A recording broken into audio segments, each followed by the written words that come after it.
De Mexico aux Philippines, des campagnes d'évangélisation ravivent l'espoir en Jésus avec des milliers de baptêmes. L'Université Andrews célèbre 150 ans de formation de dirigeants dédiés à la mission mondiale de porter l'Évangile éternel aux îles et aux continents. Le roi et la reine de Tonga se lancent dans une mission de santé et de croissance spirituelle aux États-Unis.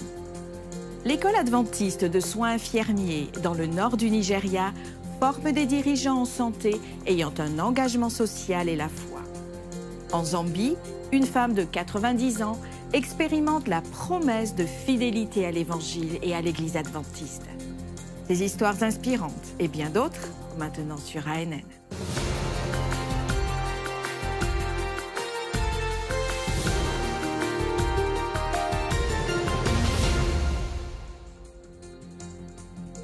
Il y a 150 ans, l'Université Andrews a commencé à former des professionnels et des dirigeants pour servir la mission de l'Église adventiste du 7e jour.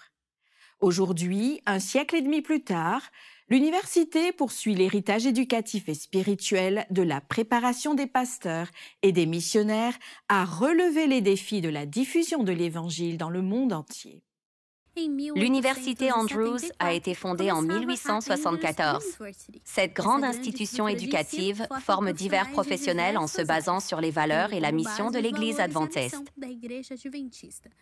Tout au long de l'année, plusieurs événements ont marqué le 105e anniversaire de l'institution. L'Université Andrews est très importante pour l'Église mondiale et pour la conférence générale, car il faut se rappeler que le séminaire a commencé dans la conférence générale, alors située à Takoma Park. Après quelques années, il a déménagé ici. À l'époque, c'était la seule université légale que nous avions dans le monde. C'est pourquoi Andrews est devenu si important pour l'Église mondiale. Plus tard, au fil des années, d'autres universités se sont ouvertes. En ce moment, nous en avons plus de 120. Mais Andrews continue d'être une bénédiction pour l'Église mondiale, car c'est ici que tout a commencé. Andrews est très connu pour former des pasteurs et des missionnaires qui vont porter le message au monde entier. Nous en avons deux autres. Tout d'abord, nous voulons réorganiser la façon dont nous envoyons nos missionnaires dans le monde. Pour cette raison, nous avons un mouvement appelé Mission Refocus, qui est une réorganisation de la mission. Nous essayons d'envoyer des missionnaires sur le front, dans les endroits les plus difficiles du monde, les zones peu ou pas accessibles. C'est un défi. Nous y travaillons. Nous avons 10 ans pour réorganiser les stratégies lorsque nous envoyons des missionnaires. C'est un réel défi. Et puis, nous nous concentrons sur un autre axe que nous appelons les 3 fenêtres de mission. La fenêtre 10-40, qui est très connue dans le monde entier. Mais la deuxième fenêtre de mission, c'est la fenêtre post-chrétienne. La troisième, c'est la fenêtre urbaine. Cela représente 3 domaines majeurs où nous n'avons pas une forte présence et où nous devons avancer. Nous devons contextualiser, garder notre identité. Nous devons préparer des missionnaires à envoyer dans ces régions pour face à tous les défis que nous rencontrons en tant qu'Église, groupe et organisation qui accomplit la mission de l'Église. Alors que le bureau qui gère l'Église adventiste dans le monde entier crée de nouvelles stratégies pour l'envoi de missionnaires, le département responsable de la formation des pasteurs à l'Université Andrews poursuit sa mission et prépare les dirigeants à la prédication. Il y a toujours ce grand besoin que les fédérations, les unions, les institutions continuent de parrainer vos étudiants. Il y a un besoin énorme de pasteurs.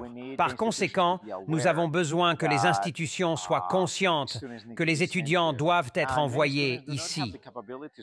Beaucoup d'étudiants n'ont pas les moyens de venir. Ils veulent venir pour étudier et obtenir leur maîtrise en divinité, mais ils ne peuvent pas. Donc, il est indispensable que les fédérations, les unions, les divisions réalisent qu'elles peuvent faire quelque chose. Elles peuvent envoyer des étudiants ici.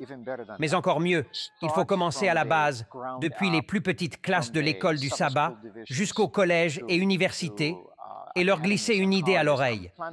Que penserais-tu de devenir pasteur?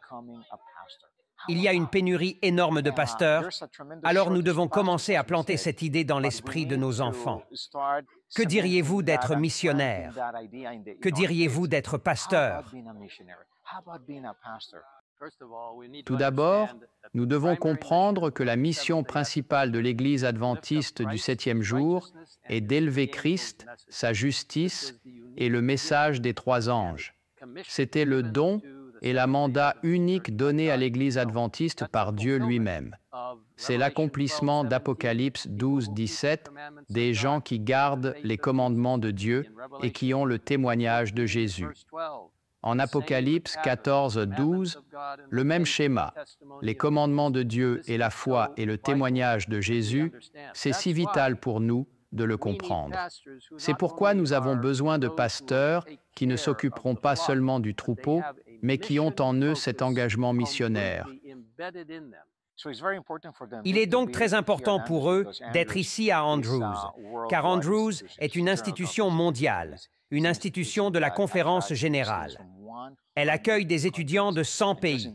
Et dans le séminaire, nous avons des étudiants de 30 pays. Donc pour nous, il est très important d'être ici car nous enverrons des étudiants, des administrateurs, des missionnaires dans le monde entier. L'impact est énorme. C'est pourquoi nous voulons bien les préparer afin qu'ils aillent et impactent le monde. Félicitations à l'Université Andrews pour 150 ans d'histoire et d'impact mondial avec le message du Christ. L'Église adventiste du 7e jour à Negros Occidental aux Philippines, en partenariat avec l'organisation américaine Revival of Hope Global Outreach, a organisé une campagne d'évangélisation. Des centaines de personnes ont été baptisées. Sous le thème « Voyage vers l'espoir », la campagne s'est étendue à plusieurs districts de la région. Les messages soulignent l'importance de la seconde venue de Jésus et la mission de partager l'Évangile.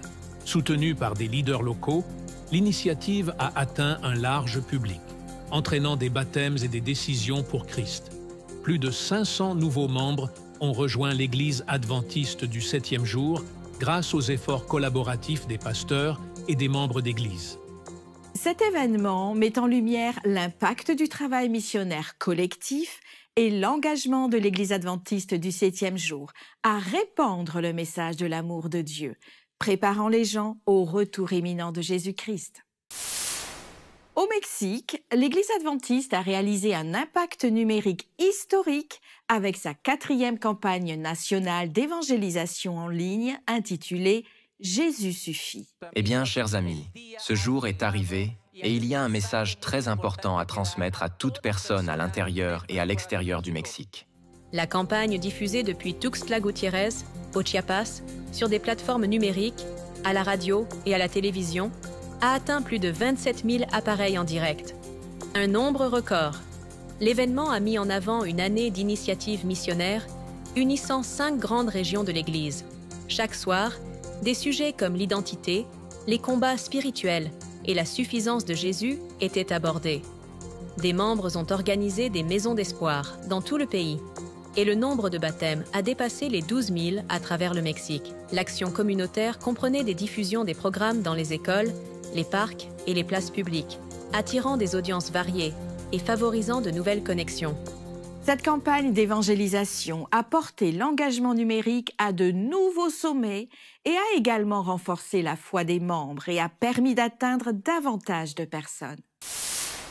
Dans le nord du Nigeria, une étape importante s'est déroulée à l'école adventiste des sciences infirmières de Jangré, alors que 81 étudiants en soins infirmiers célébraient leur cérémonie inaugurale durant laquelle ils reçoivent leur coiffe et leur veste. L'événement a marqué le passage des étudiants de l'apprentissage académique à la pratique clinique concrète. La cérémonie a symbolisé le début de leur parcours professionnel, mettant en avant le mélange de compassion, d'éthique et de dévouement spirituel essentiel aux soins. Les intervenants clés ont souligné l'importance des soins holistiques qui nourrissent le corps, l'esprit et l'âme, tout en inspirant les étudiants à défendre les valeurs d'excellence, d'intégrité et de résilience. La célébration a mis en lumière des témoignages émouvants d'étudiants qui ont partagé leurs rêves et la force spirituelle qui les a guidés jusqu'à présent. Cette cérémonie lance non seulement une nouvelle tradition, mais fixe également une norme élevée pour l'avenir des soins de santé dans la région, alliant foi, connaissance et engagement à servir. Tout au long de l'histoire, des individus sont restés engagés envers Dieu et sa parole, malgré les défis à la liberté religieuse. Dans un message spécial, le pasteur Ted Wilson, président de la Conférence générale des Adventistes du 7e jour, explore la deuxième partie du chapitre 35 de la tragédie des siècles d'Ellen White. Il examine la prophétie en se concentrant sur l'essor de l'Église romaine et ses répercussions sur la liberté religieuse future. Bonjour chers amis. Dans notre dernière vidéo, nous avons vu que notre liberté religieuse est précieuse et ne doit pas être considérée comme acquise. Nous nous sommes également rappelés qu'au Moyen Âge, l'Église catholique romaine imposait ses dogmes par le pouvoir de l'État, montrant les dangers de l'union entre l'Église et l'État.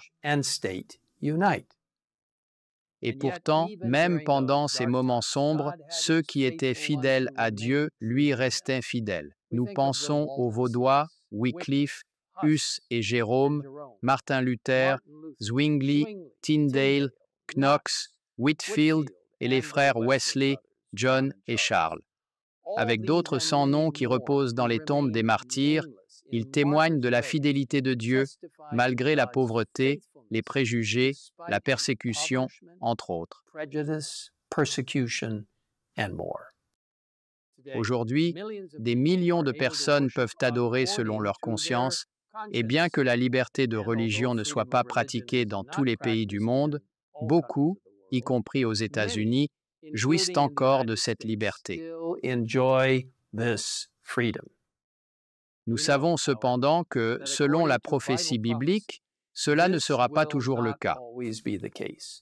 Apocalypse 13 décrit une bête montant de la mer qui avait 10 cornes et 7 têtes, et sur ses cornes 10 diadèmes, et sur ses têtes des noms de blasphème. Jean continue de décrire la vision et déclare « La bête que je vis était semblable à un léopard. Ses pieds étaient comme ceux d'un ours, et sa gueule comme une gueule de lion. Le dragon lui donna sa puissance, et son trône, et une grande autorité. Et je vis l'une de ses têtes comme blessée à mort, mais sa blessure mortelle fut guérie. Et toute la terre était dans l'admiration derrière la bête. » En étudiant ce passage dans une vidéo précédente, nous avons appris que le livre de l'Apocalypse est riche en symboles. Nous avons également vu que cette bête montant de la mer représente l'Église catholique romaine. Pour visionner l'épisode complet et d'autres vidéos explorant plus en profondeur la foi adventiste du 7e jour et son histoire, visitez notre chaîne officielle sur YouTube. Ted Wilson, le président de la Conférence générale des Adventistes du 7e jour, a accueilli la visite officielle du couple royal de Tonga. Leur mission visait à promouvoir la santé et le bien-être du peuple tongien, en accord avec les principes de longévité pratiqués par la communauté adventiste à Loma Linda, en Californie. Le roi Tupu VI et la reine Nanasipau'u de Tonga se sont lancés dans une mission de coopération en matière de santé et de développement spirituel, qui a commencé à Washington, district de Columbia, où ils ont rencontré des dirigeants de l'Église adventiste du 7e jour. La délégation a visité le musée de la Bible, exploré sa collection et découvert l'impact mondial des Écritures. Le couple royal a également visité le siège mondial de l'Église adventiste du 7e jour à Silver Spring, dans le Maryland, où ils ont été accueillis par le président Wilson. Il était accompagné de dirigeants de la Conférence générale. Au cours de la visite, les monarques ont pris connaissance de l'histoire de l'Église adventiste à Tonga et ses initiatives en matière de santé dans le Pacifique Sud.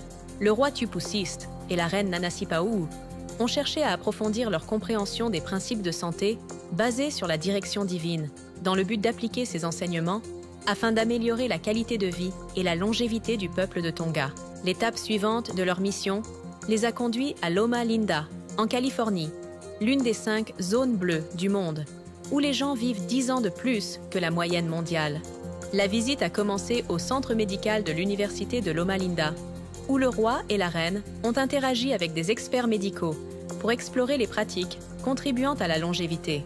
Loma Linda est connue pour son mode de vie sain, y compris un régime végétarien, une activité physique régulière et une attention à la santé mentale et spirituelle.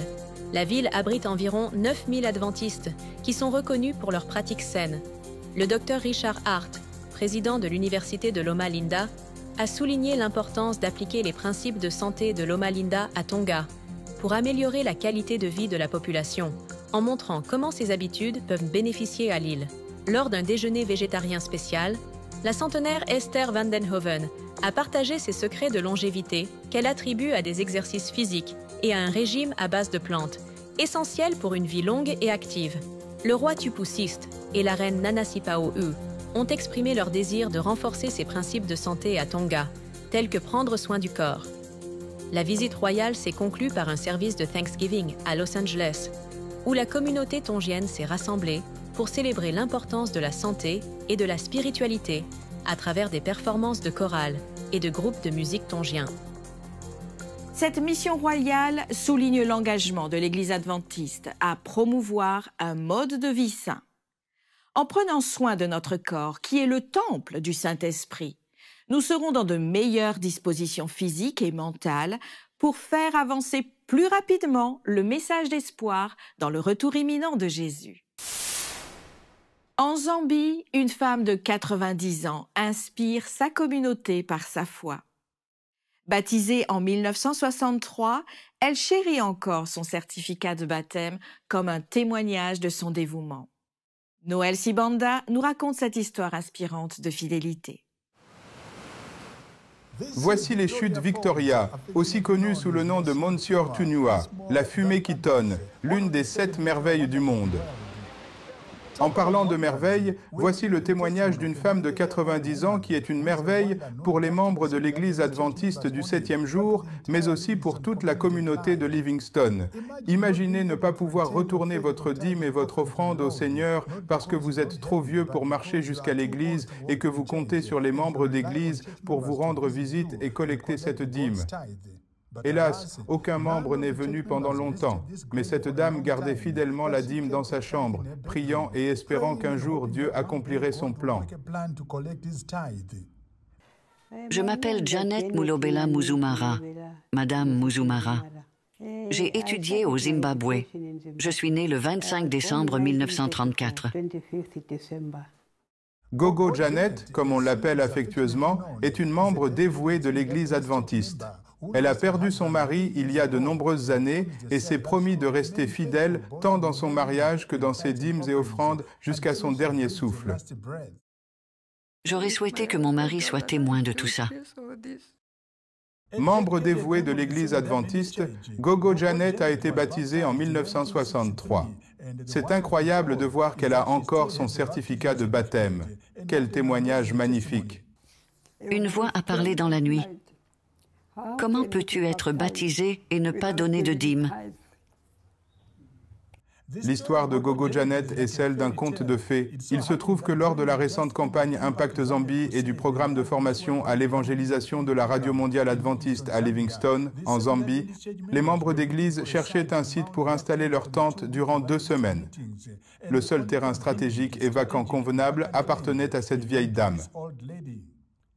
Après avoir interrogé les notables de Livingstone sur le propriétaire du terrain, les membres de l'Église se sont approchés de Gogo Janet, qui leur a gratuitement proposé son terrain afin que s'y tienne leur réunion. Elle a demandé au jeune homme, Bonaventure, quelle église avait besoin d'utiliser un terrain. À sa grande surprise, c'était l'église adventiste. Elle n'a donc pas hésité à rappeler au jeune prédicateur laïque que les membres d'église ne lui avaient pas rendu visite et qu'elle avait accumulé des dîmes et des offrandes pour le Seigneur, demandant ainsi qu'elles soient collectées. La demande suivante de Gogo Janet n'était pas de la nourriture ou des soins, mais elle voulait simplement vivre la Sainte Seine une fois de plus. Le président de la division, le docteur Harrington Akombua, a été touché par cette demande et les dirigeants de l'Église en Zambie ont préparé une sainte scène spéciale pour elle. C'était une cérémonie pleine d'humilité de voir la vieille dame sourire en prenant la sainte scène. Peu après, elle s'est rendue dans sa chambre chercher ses dîmes et offrandes qu'elle avait accumulées au fil des années. Ayant déjà été victime d'une effraction à son domicile, Gogo Janet a choisi pour l'argent du Seigneur une cachette que les voleurs ne pourraient jamais imaginer. En remettant cet argent à l'ancien de l'Église, le moins que l'on puisse dire est que les membres d'Église étaient émus et pleins d'humilité. C'est tellement impressionnant de voir notre grand-mère, notre parent, avoir cette attitude, surtout en ces temps économiques difficiles.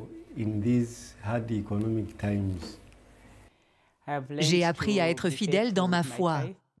Gogo Janet, âgée de 90 ans, est à l'aise avec la technologie et peut l'utiliser comme la jeune génération. La première chose qu'elle a faite après la Sainte Seine a été d'appeler le pasteur local pour exprimer sa gratitude. Je vous remercie beaucoup, mon pasteur, d'avoir assisté à cette cérémonie. Je crois aussi qu'au ciel, les anges se réjouissent. La bonne nouvelle venant de Livingstone, en Zambie, est que le mois dernier, Gogo Janet a donné gratuitement cette propriété inestimable placée au cœur de la communauté à l'église adventiste de Livingstone pour gagner des âmes en attendant le retour de Jésus. C'est une question de laisser quelque chose quand je dormirai, c'est tout. Je suis sûre que ce sera une bénédiction pour ma famille si nous donnons cet endroit à l'église. Ce lieu est à un point stratégique. Nous avons la communauté autour. Et la plupart d'entre eux ne sont pas adventistes. Nous leur rendons visite chaque jour. La Bible est très vraie quand elle dit d'amasser nos richesses dans le ciel où il n'y a ni teigne, ni rouille, ni voleur. C'est ce qu'a fait Gogo Janet comme un témoignage de son amour pour Jésus-Christ. C'était Noël Sibanda pour ANN, en direct de Zambie. Depuis 40 ans, Janet est la première à arriver et la dernière à partir. Elle démontre que la foi ne se résume pas seulement à ce que l'on croit, mais également à ce que l'on accomplit. Le service volontaire adventiste met les membres d'Église en contact avec les opportunités de bénévolat significatives dans le monde entier. Unis par une passion pour le bénévolat, Debbie de Bolivie et Bridget du Canada s'engagent à avoir un impact positif sur la vie de leurs étudiants en Indonésie.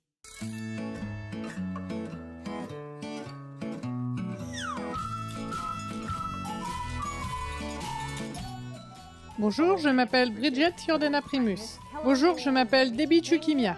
Je suis une missionnaire qui travaille comme SVA. Je suis professeure SVA à l'école adventiste Dharma Putra à Jakarta, en Indonésie. J'enseigne principalement l'anglais et je travaille avec les plus petits. Le service bénévole adventiste, ou SVA, facilite le service bénévole des membres de l'Église dans le monde entier. Debbie de Bolivie et Bridget du Canada partagent la même passion pour le bénévolat. Les expériences passées de Bridget l'ont beaucoup influencée. La raison pour laquelle je suis devenue missionnaire est qu'à l'âge de 6 ans, j'étais un enfant sans abri. Et je me suis promis qu'aucun enfant ne devrait jamais se sentir indésirable ou mal aimé. Depuis lors, je me suis consacrée à la mission. L'engagement de Debbie et Bridget envers leurs élèves est inébranlable. Elles donnent la priorité à Dieu dans leur ministère et font face aux défis quotidiens avec détermination. Et ne rentrent parfois chez elles qu'à 22 heures. Les efforts des enseignants sont largement appréciés par leurs élèves. Ce que j'aime chez Mademoiselle Bridget, c'est qu'elle est amusante. Apprendre avec elle est tout à fait facile. Miss Debbie est gentille avec nous. Et Miss Debbie est toujours de bonne humeur. Ce que j'aime chez Mademoiselle Bridget, c'est qu'elle rend l'anglais beaucoup plus facile à apprendre et plus rapide à comprendre. Et elle fait de l'anglais une matière un peu amusante. Travailler avec des enfants de diverses origines a eu un impact sur la vie spirituelle de Debbie. Oui, parce que c'est une nouvelle expérience qui est très formatrice et l'on apprend beaucoup. On apprend à dépendre de Dieu parce que je me rends compte qu'il est le seul en qui je puisse avoir confiance et qu'il est le seul à pouvoir m'aider. En outre, vous avez la chance de connaître et de visiter d'autres endroits, ce qui vous enrichit et vous permet de mieux connaître de nouvelles cultures. Bien sûr, oui, il y a le choc culturel. Et vous vous faites aussi de nouveaux amis parmi les habitants et les autres volontaires qui vivent au même endroit que vous. Je vous invite à vous engager dans ce bénévolat. Ce territoire a besoin de notre soutien et de nos prières. Merci de prier pour l'Église ici, en Indonésie, afin qu'elle ait le courage de parler de Jésus sans crainte. Votre soutien généreux nous permet de créer des programmes de bénévolat supplémentaires dans le but d'instruire les enfants sur le Christ, et ce, dans le monde entier, en suivant l'exemple de Debbie et Bridget. Pour plus d'histoires missionnaires inspirantes, visitez adventistmission.org. Ainsi prend fin notre édition ANN de cette semaine. Présente dans plus de 200 pays, la dénomination cherche à être et à servir comme Christ, à travers ses membres, ses dirigeants, ses sièges administratifs, ses institutions et ses ministères de soutien. Vous pouvez accéder à d'autres bonnes nouvelles en rejoignant les chaînes officielles de l'Église adventiste du 7e jour sur YouTube, Instagram et Facebook, et aussi sur le site web d'ANN, adventiste.news. Partagez votre parcours de foi et soumettez des demandes de prière sur nos chaînes, car nous prions pour vous.